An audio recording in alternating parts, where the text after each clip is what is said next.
Apabila tiba musim banjir, Universiti Sultan Zainal Abidin UNIZA Kampung Gong Badak yang terletak di Kuala Nerus, Terengganu turut menjadi mangsa.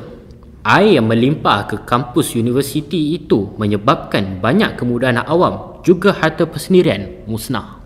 Berpunca dari situ, sekumpulan penyelidik universiti terbabit mencipta satu sistem amaran banjir yang membolehkan pihak universiti mendapat maklumat awal mengenai kemungkinan berlakunya banjir.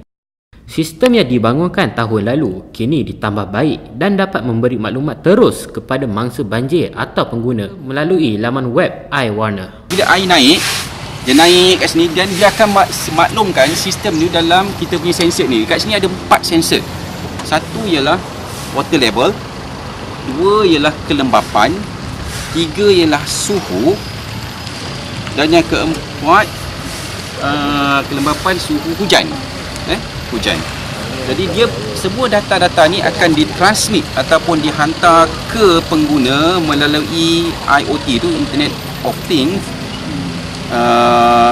dan orang ramai boleh download data-data ni online on masa nyata di handphone masing-masing lah. Dan yang paling menariknya, benda ni boleh dipasang kat mana-mana. Very simple.